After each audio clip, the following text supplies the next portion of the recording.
Good morning বন্ধুরা, তোমরা সবাই কেমন আছো? আমার চ্যানেল ঘরেও বাইরে রাত নাই, আমি পিউ চলে এসেছি।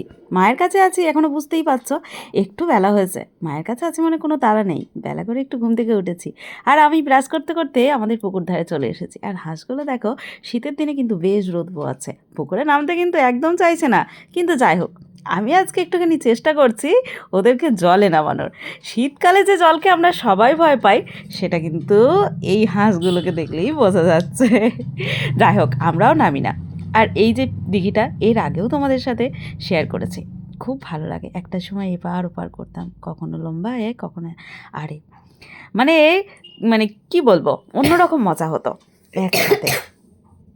তো যাই হোক, আমি রীতিমতো চেষ্টা করছি হাঁসগুলোকে একটু জলে নামানোর জন্য, কিন্তু দেখো এরা কিছুতেই নামবে না, পাশ দিকে উঠে যাচ্ছে। যাই হোক, শীতকালে সবাই আমরা জলকে ভয় পাই, তাই তো।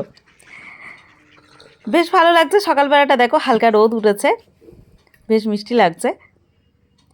তো চলো এখন একটুখানি পাশে বাড়ি দিদিদের বাড়ি দিকে যাবো, একটু ঘুরে ঘুরে ব্রাশ করে তারপর বাড়ি যাব। সকালবেলার দিকটা আর বিকেলের দিকটা বেশ ভালোই লাগে ঘুরতে। তো এদিকে এসে দেখছি দিদি খড় কাটছে। এই খড় কাটা দেখে মনে পড়ে আমার ঠাকুমা বসে বসেই খড় কাটতো, কি ভালো লাগতো একসময়। মাঝে সাঝে আমরাও কেটেছি, কাটিয়ে নিয়েছে তা নয়, আমাদের বাড়িতে তখন গরু ছিল। বসতাম, এত ভালো করে কাটতে পারতাম না, কিন্তু ওই যে যখনই কাটতে বসতাম খুব ভালোও লাগতো। আমার ঠাকুমা বলতো, হাত হানা হয়ে যাবে, হাত হানা হয়ে যাবে, একদম বসবি না, ওঠ উঠে যা, আমি কেটে দিচ্ছি, আমি সব কেটে দেবো, তুই এনে দে। যাই হোক, ঠাকুমাকে এখনও খুব মিস করি। চলে এসেছি বাড়ি ফিরে, দেখো মা বললো সবজিগুলো কেটে দিতে। সবজিগুলো কেটে দিতে মানে আজকে ওই যে একটু লাউ শাক, একটু মূলো শাক, সব কিছু মিলিয়ে আজকে একটু ভাজা হচ্ছে, একটু কপি শাক। তো শাক ভাজাটা বেশ ভালোই লাগে, দেখো ছোট্ট ছোট্ট করে কেটে দিয়েছি, মা কিন্তু ভাজা করবে। এদিকে ভাইকে বললাম, ভাই আজকে একটু ধনেপাতা আর একটু পেঁয়াজ পাতা নিয়ে আসবি।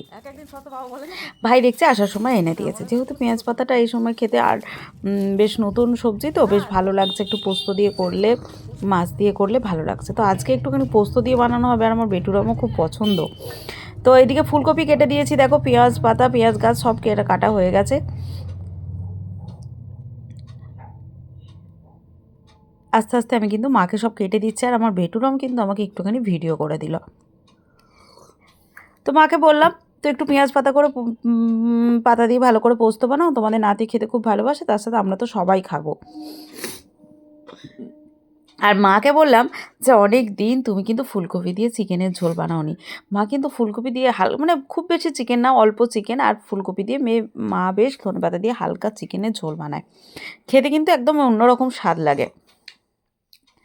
তো যাই হোক, এদিকে দেখো ভাই পেঁয়াজ পাতা নিয়ে এসেছে, আবার বাবা দেখছি পেঁয়াজ গাছ নিয়ে এসেছে। ওই যে খেতে ভালোবাসি নাতি, তার সাথে আমরা সবাই। বাবাও দেখছি অনেকটা নিয়ে এসেছে, তার সাথে আবার ওই যে নাতি বেগুন ভাজা খাবে বলে সাথে কিন্তু বেগুন ভাজা নিয়ে এসেছে, আর সঙ্গে সঙ্গে বলা মাত্র কেটে দিতে হয়েছে বেগুন ভাজার জন্য।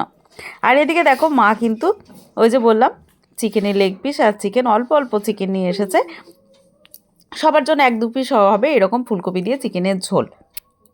মা কিন্তু প্রথমে ফুলকপিটা ভেজে তুলে নিয়েছে, তার সাথে এই যে চিকেনের লেগ পিসগুলো ভাজছে, তার মা সমস্ত চিকেনটা কিন্তু ভেজে নেবে। মা এইভাবে ঝোলটা বানায়, কিন্তু খুব টেস্টি হয় আর দারুণ সুন্দর একটা খেতে ভালো লাগে। শীতের সময় দেখো, আমরা তো চিকেন এমনি অন্য সময় খাই, সব সময় সারা মানে ঝোল বলো কষা বলো যে যেরকমভাবে। তো এই ফুলকপি দিয়ে চিকেনের ঝোলটা কিন্তু মা একটু অন্যরকমই বানায়, বেশ ভালো লাগে। আমার তো খুব ভালো লাগে, যেহেতু মা বেশ নানান রকমভাবে চেষ্টা করে সুন্দর করে করায়। আর মা দেখবে যে কোনো রান্না যত্ন সহকারে বানালে খেতে একটা অন্যরকম স্বাদ আসে। দেখো চিকেনের ঝোলটা বেশ সুন্দর হয়েছে। আর এদিকে পোস্তটা মা বাটছে, মা বলছে আমি পোস্তটা বেটে দিচ্ছি, তুই পোস্তটা আজকে কর।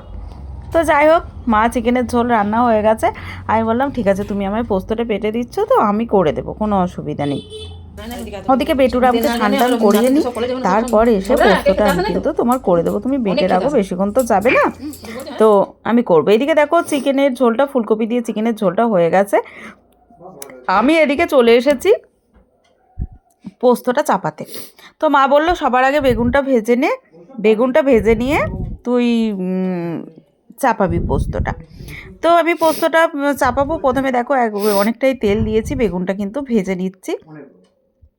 একেবারেই কিন্তু ঢাকা দিয়ে ভেজে নেবো। আর এই সবুজ নরম বেগুনটা একদম পুরো ফুল ছিল, কচি ফুলের মতন, মানে একটুও বীজের দানা ছিল না।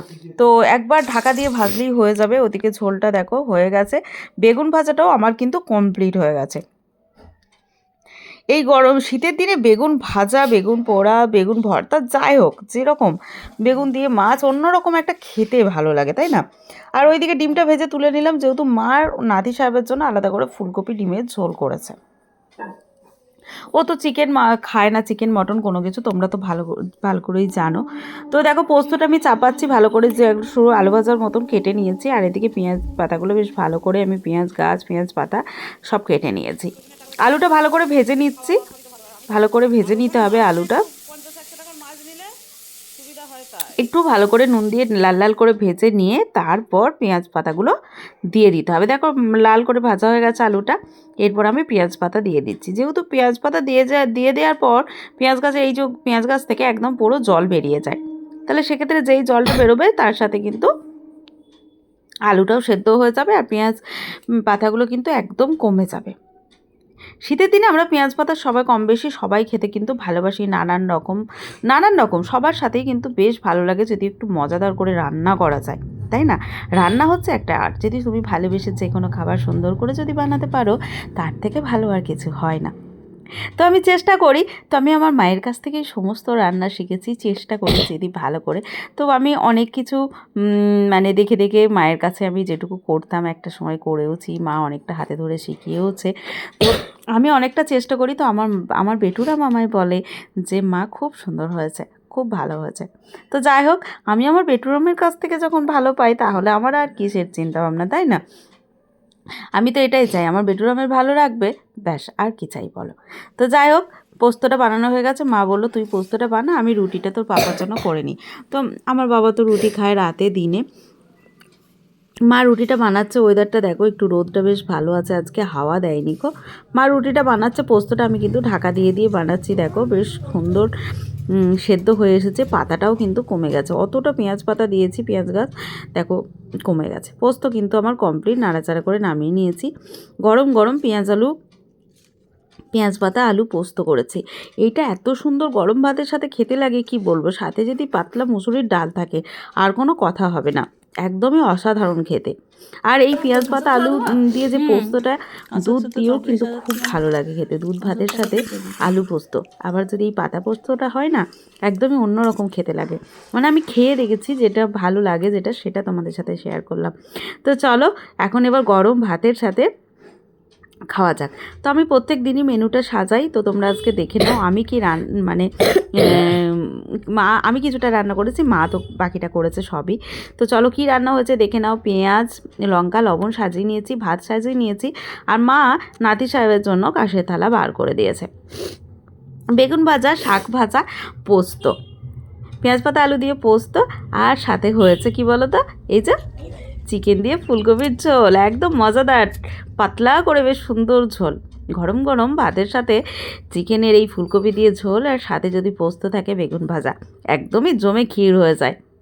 তো যাই হোক, বেশ সুন্দর হলো। তোমাদের কীরকম লাগলো অবশ্যই কমেন্টে জানিও। আমার তো খুব পছন্দের খাবার, পছন্দের মেনু, আমার তো ভালো লাগবেই। মা রান্না করেছে, তাই না? প্রত্যেকের মায়েরাই ভালো রান্না করে, চেষ্টা করে ছেলে মেয়েদেরকে ভালো করে কিছু খাওয়ানোর।